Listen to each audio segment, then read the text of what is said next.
Yo les gars, j'espère que vous allez bien, c'est votre boy Galsen. Les gars, aujourd'hui une petite vidéo très rapide, on va parler d'un sujet très important et comme vous pouvez le voir sur mon visage, je suis extrêmement content pour tous les étudiants étrangers, tout simplement parce que le Conseil constitutionnel vient tout juste de rejeter la caution pour les étudiants étrangers. Mais tout ça les gars, on va en parler, prenez votre temps, cette vidéo va durer entre 7 et 8 minutes. On va détailler tout ça, je vais vous donner d'autres informations également qui sont extrêmement importantes, surtout pour les étudiants qui sont déjà en France, mais aussi pour les étudiants qui veulent venir continuer leurs études en France parce qu'il y a des informations qui ont été rajoutées et qui sont très intéressantes. Mais s'il y a une chose à retenir, c'est que le Conseil constitutionnel a rejeté la caution pour les étudiants étrangers. Les gars, si vous êtes nouveau sur la chaîne et que vous n'êtes pas encore abonné, n'hésitez pas à le faire, ça me fait grave plaisir. Vous êtes plus de 50% à regarder mes vidéos et vous n'êtes pas encore abonné. Donc si vous n'êtes pas abonné ou bien si vous êtes nouveau et que vous venez de tomber sur cette vidéo, n'hésitez pas à vous abonner les gars, ça me fait grave plaisir. Les gars, j'ai envie d'avoir des informations extrêmement importantes. Donc, dites-moi actuellement où est-ce que vous en êtes sur les démarches Campus France. Est-ce que vous avez soumis votre dossier? Est-ce que vous avez passé l'entretien mais vous attendez les réponses? Est-ce que vous avez reçu des réponses, que ça soit une acceptation ou bien un refus? Dites-moi si c'est une acceptation ou bien si c'est un refus et envoyez-moi s'il vous plaît, je vous le demande, une capture d'écran de votre acceptation ou bien de votre refus sur Instagram directement parce que je vous prépare une vidéo extrêmement intéressante sur le sujet. Donc maintenant les gars, on va parler de la loi immigration et de la caution. Mais je vais vous faire un petit résumé pour les personnes qui ne comprennent pas de quoi on parle. Pour les étudiants qui vont tomber sur cette vidéo et qui ne vont rien comprendre, qui vont se dire mais c'est quoi la caution? C'est quoi la loi immigration? De quoi tu parles Alassane? T'inquiète pas, je vais te faire un petit résumé très rapide et ensuite on va parler de la décision qui a été prise par rapport à beaucoup de points. C'est quoi la loi immigration? Il y a 4 mois derrière, le gouvernement français a tout simplement décidé de mettre en place une loi immigration. L'objectif de cette loi immigration, c'est tout simplement de réguler le nombre de personnes étrangères qui rentrent en France, que ce soit des étrangers, que ce soit des étudiants, que ce soit peu importe. L'objectif, c'était de réguler tout ça et de faire en sorte qu'ils prennent uniquement les personnes qu'ils veulent prendre ou bien de diminuer le nombre de personnes, etc. Mais le but, c'était de réguler ça. Mais en plus de ça, de contrôler les étrangers qui sont en France, que ce soit des étudiants, des sans-papiers, des personnes qui ont des papiers, peu importe. L'objectif, c'était encore une fois de réguler le nombre de personnes qui rentrent et de canaliser les personnes qui sont déjà sur place. Donc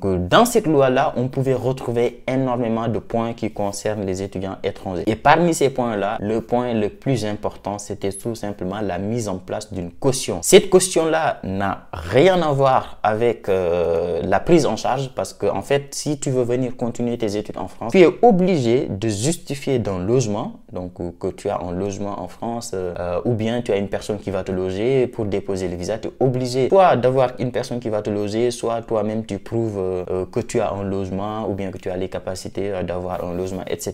Mais en plus de ça, tu dois également avoir un garant financier. Si tu n'as pas un garant qui te prend en charge, par exemple une personne qui est en France qui dit que bah, j'accepte de prendre cet étudiant-là en charge à la hauteur de 615 € par mois, si tu ne peux pas avoir une personne qui est capable de faire ça, il faut obligatoirement avoir un compte bloqué au bled. Et ce compte bloqué-là, ça doit être minimum de 7300 € à peu près. Mais en plus de tout ça, cette loi-là voulait mettre en place une caution de environ entre 7000 et 8000 €. L'objectif de cette caution-là, c'était tout simplement qu'ils te mettent en place une caution que tu vas déposer une fois que tu vas être en France. Et si à la fin de tes études, tu décides de rentrer chez toi, on te remet ces 7000 € là. Et si tu ne veux pas rentrer chez toi, bah, on te remet pas ces 7000 € là. Ils ont voulu mettre ça en place pour tout simplement inciter les étudiants à rentrer chez eux à la fin de leurs études. Malheureusement, lorsque cette loi a été proposée, moi je l'ai toujours dit, j'ai toujours dit que j'y crois pas du tout, je ne pense pas que ça va passer parce que tout simplement c'était aberrant de mettre en place une caution de 7000 à 8000 € parce que tout simplement si tu mets en place ça, ça veut dire que ça sera uniquement les étudiants qui ont de l'argent qui pourront venir continuer leurs études en France, mais ça ne sera pas forcément les meilleurs étudiants. Donc depuis le début, si vous revoyez toutes mes vidéos, j'ai toujours dit qu'en fait j'y crois pas. Pour moi ça ne passera jamais. Je vous ai toujours incité à continuer vos démarches Campus France parce que j'y croyais pas du tout. Malheureusement, cette loi-là est passée au Sénat. Au Sénat, ils sont venus, ils ont voté, ils ont dit bah ok. Ils ont même durci la loi, ils ont rajouté des choses qui étaient encore beaucoup plus compliquées. Et ensuite, ça a été voté au Sénat. Et c'est passé à l'Assemblée. Moi, je me disais qu'en fait, à l'Assemblée, là par contre, ça va pas passer. Je me disais qu'à l'Assemblée, vu la loi, vu toutes les choses qu'il y y a dedans, ça ne passera pas à l'Assemblée. Malheureusement, les gars, encore une fois, c'est passé à l'Assemblée. Maintenant, la dernière étape qui restait, c'était le Conseil constitutionnel. Le Conseil constitutionnel, c'est la loi suprême. C'est la loi en France qui dépasse toutes les autres lois. Tu peux avoir la Constitution et ensuite tout le reste, ça vient après. Si la Constitution dit non, ça sera non. Si la Constitution dit oui, ça sera oui. Et donc, la dernière étape, c'était tout simplement la validation par le Conseil constitutionnel. Maintenant, le Conseil constitutionnel, qu'est-ce qu'ils ont fait? Ils ont repris toute la loi. Ils ont dit, ok, bah, votre loi, elle est intéressante. Pourquoi pas? Nous, on dit pas non. Mais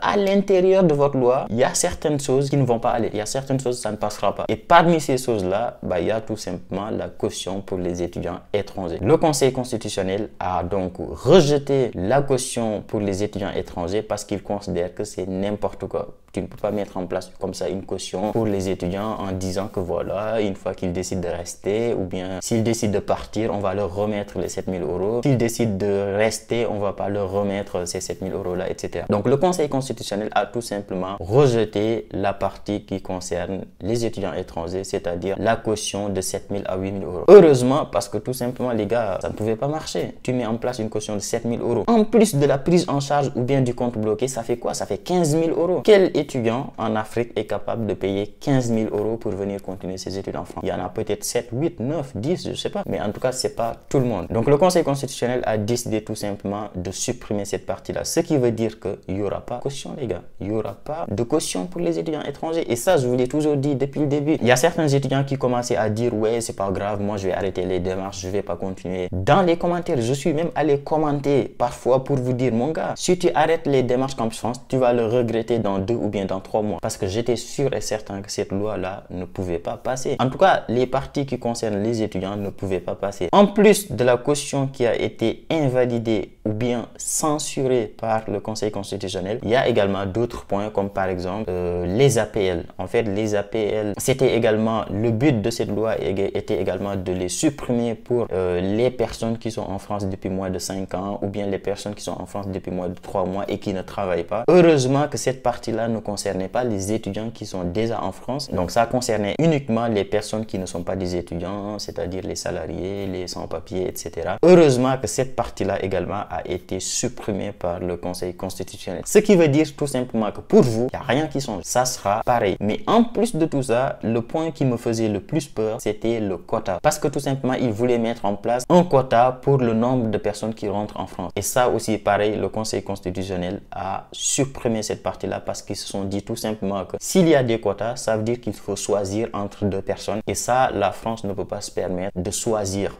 C'est-à-dire, tu as entre 2 personnes. Comment tu décides que je vais prendre celui-là et je ne vais pas prendre celui-là? Donc, c'était compliqué et du coup, ça aussi, ça a été retoqué par le Conseil constitutionnel. Ce qui veut dire que pour toi, étudiant qui a envie de venir continuer tes études en France l'année prochaine ou bien même dans 2 ans, dans un an ou bien dans 3 ans, peu importe, il n'y a rien qui change. Tu continues à faire tes démarches tranquillement. Il n'y aura pas de soucis, il n'y aura pas de caution, il n'y aura rien du tout. Ça sera comme l'année dernière. Donc voilà les gars pour cette vidéo-là. J'espère que ça vous a plu. C'était une petite vidéo juste pour vous tenir au courant des informations. J'en ai parlé également sur TikTok. Donc si la vidéo vous a plu, gros like, abonnez-vous les gars et nous on se dit à très vite pour une nouvelle vidéo.